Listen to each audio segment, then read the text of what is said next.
Bonjour, alors dans cette vidéo je vais vous expliquer comment faire pour transformer un maximum de lecteurs de vos articles de blog en prospects.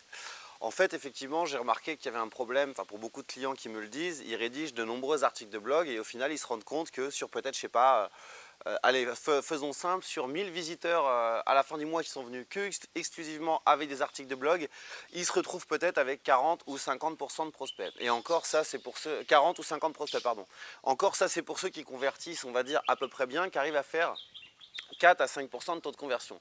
Donc ça c'est un vrai problème parce que bon, rédiger des articles de blog pour attirer du trafic, c'est bien optimisé pour le référencement, c'est une chose. Maintenant votre blog, que vous ayez juste un blog comme site principal ou que vous ayez un blog d'entreprise, l'objectif c'est quand même d'utiliser ce blog pour récupérer des prospects et des clients. Faire du trafic pour du trafic, ça sert à rien. Alors à moins de se rémunérer à l'affichage de publicité de type Google AdSense ou de bannière, ça vous apportera vraiment rien du tout. Donc, en fait, il y a un point commun déjà entre tous ces blogs qui ne convertissent pas, c'est ils rédigent pour rédiger. Alors effectivement, d'une part, c'est important de rédiger, de publier régulièrement du contenu, que ce soit des articles, des vidéos. Vaut mieux mettre des articles, effectivement, si c'est dans un pur objectif, si c'est dans un objectif de trafic, d'attirer des visiteurs via le référencement, etc. Ça peut être des vidéos que vous allez faire transcrire, et ainsi de suite. Cela dit, du contenu pour du contenu, ça sert à rien. Alors on l'a tous fait, moi je l'ai fait un moment, puis je me suis rendu compte, j'ai passé en revue, voilà, comme ça, au bout de quelques mois, les articles que j'avais publiés, puis j'ai regardé quels étaient les articles qui m'apportaient des prospects, du chiffre d'affaires, et quels étaient ceux qui m'apportaient des visiteurs, mais rien du tout. Encore une fois, si vous ne vous rémunérez pas à la publicité, faire du trafic pour du trafic, ça ne sert à rien. Vous pouvez, je le cite souvent, je connais de nombreux blogs et je cite souvent un exemple d'un blog dans le marketing qui fait plus de 200 000 visiteurs mensuels et qui ne fait pas 2 000 € par mois de chiffre d'affaires. Donc il fait beaucoup de trafic, mais ce trafic ne convertit pas. Soit c'est du trafic toujours en recherche uniquement de gratuit, mais il y a aussi une erreur de sa part, c'est-à-dire qu'il ne fait pas en sorte de convertir ce trafic. Il ne guide pas les gens en leur disant qu'ils peuvent en savoir plus en s'inscrivant sur une liste de prospects, en achetant un produit, etc. Donc tout ça c'est hyper problématique parce que si vous avez 10 000 visiteurs par mois mais que vous n'êtes pas en mesure de convertir ce trafic en prospects et en clients, il ne se passe rien derrière. D'une part, vous avez des gens qui viennent, qui repartent aussitôt après avoir lu un article et qui reviendront peut-être jamais. Ou vous avez des gens, ça arrive aussi, qui sont venus sur un de vos articles, qui ont trouvé votre blog intéressant, qui veulent revenir, qui vont faire des recherches, mais qui ne se rappellent plus du nom et qui n'arrivent pas à vous retrouver, donc qui vont taper des mots-clés, qui vont partir à la concurrence. Et bien entendu, vous ne faites pas de chiffre d'affaires. Donc l'objectif c'est vraiment, il y a deux choses à faire en fait, bien évidemment l'objectif c'est de convertir un maximum de gens en prospects et en clients. Il y a deux choses à faire pour ça. La première chose, il faut toujours qu'un article se termine ou même pas se termine, même qu'au milieu il y ait une action. Une action ça veut dire quoi? C'est que tu es en train de lire un article et donc ensuite tu vas agir, on va te proposer de faire autre chose pour en savoir plus par rapport à cet article. Donc l'exemple le plus simple, bien entendu, c'est de proposer de s'inscrire sur une liste de prospects. Ça peut être pour tester, si c'est un logiciel, ça va être pour tester 15 jours. Ça peut être pour assister à un événement en direct, genre un webinar. Ça peut être pour s'inscrire sur une liste de prospects pour recevoir des vidéos, pour recevoir un article complémentaire, il y a plein de raisons de trouver. Ou alors, ça peut même être directement proposé aux gens d'aller tout de suite vers une page de vente sur un produit complémentaire si le produit est vraiment 100% en adéquation avec l'article. Ça peut marcher, ce qu'on appelle faire de la vente directe, notamment pour des produits pas très chers, en général inférieurs à 100 €, voire inférieurs à 50 €, donc produits d'appel.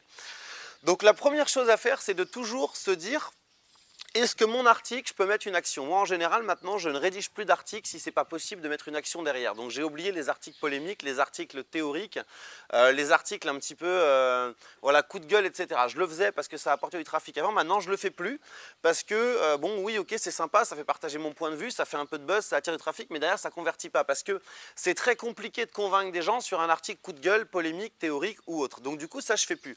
Je ne fais que des articles qui vont me permettre justement de faire agir l'internaute derrière. Donc, soit en lui proposant de s'inscrire sur un formulaire pour recevoir des infos supplémentaires, puisque je vous disais, soit un webinar ou autre. Donc déjà, maintenant, je me focalise uniquement là-dessus. Quand je dis article, je fais également la même chose pour des vidéos. Donc, je fais des contenus qui peuvent faire agir l'internaute derrière. Donc, la première chose que je vous invite à faire, c'est ça.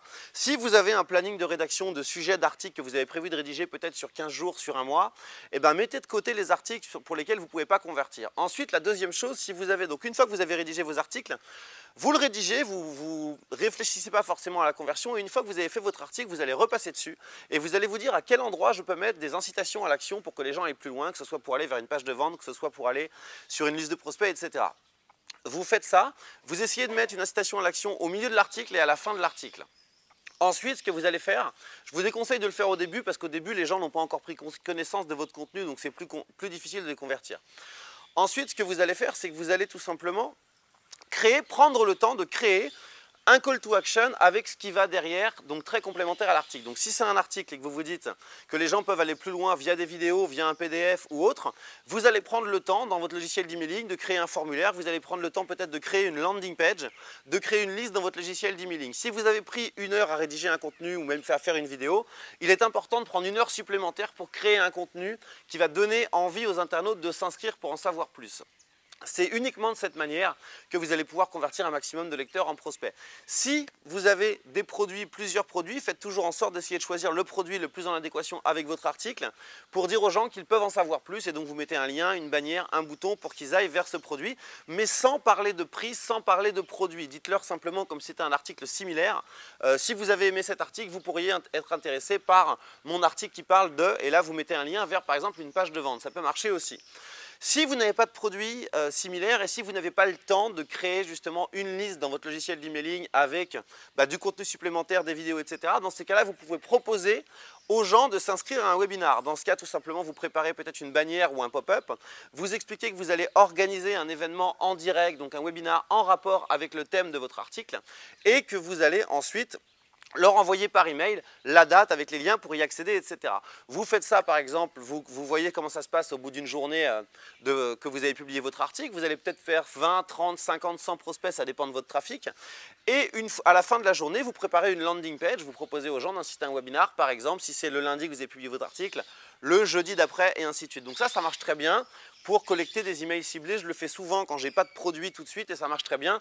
Et le webinar sera en plus l'occasion de tester justement un concept pour voir si c'est un produit intéressant à créer. Donc il est vital de faire ça, il faut arrêter de faire de l'article pour de l'article, arrêtez de croire que vous avez besoin d'avoir 1000 articles pour être bien référencé. À partir du moment où vous avez ne serait-ce qu'une cinquantaine d'articles de grande qualité sur votre blog, ça suffit largement pour attirer du trafic. Ensuite, l'objectif c'est de convaincre un maximum de visiteurs de passer à l'action, donc s'inscrire sur une liste de prospects, d'acheter un produit, etc. Encore une fois, ce n'est pas parce que vous aurez 200 000 visiteurs par mois que vous allez faire plus de chiffre d'affaires qu'un blog qui a 20 000 visiteurs par mois. D'ailleurs, on se rend compte que la majorité des gens, en tout cas que ce soit des entreprises qui ont un site et un blog à côté, ou des gens qui communiquent uniquement via leur blog, c'est souvent pas ceux qui font le plus de trafic qui font le plus de chiffre d'affaires, parce que ces gens-là ont compris que la conversion était vitale. Donc, il est vraiment très important de mettre ça en place, donc prenez le temps même de lister les articles que vous aviez déjà, d'aller dans votre Google Analytics et regardez tout simplement le trafic. Quels sont les articles qui vous ont apporté le plus de trafic? Ensuite, la première chose, c'est d'aller, si vous n'en avez pas, afficher un formulaire sur ces sites-là en forme de pop-up, en forme de bannière, ou mettre des liens vers vos produits. Ensuite, pour les nouveaux articles que vous allez rédiger à l'avenir, mettez en priorité votre énergie sur les articles pour lesquels vous avez déjà des produits, des listes de prospects, etc. Et soit les autres, vous les laissez de côté, vous les rédigez même pas, ou alors vous allez faire en sorte de les adapter pour que ça colle à des produits que vous avez déjà. Donc, je parle de beaucoup de stratégies comme ça et de bien d'autres dans la stratégie créer un site rentable avec moins de 1000 visiteurs par mois. Donc, c'est une formation dans laquelle je vous montre comment faire en moyenne 5 400 € par mois avec seulement 1000 visiteurs. Donc, j'ai remis cette formation là pour 2 jours au prix de lancement. Donc, si ça vous intéresse, vous avez tous les détails sur cette vidéo. Et moi, je vous dis à très vite pour une prochaine vidéo.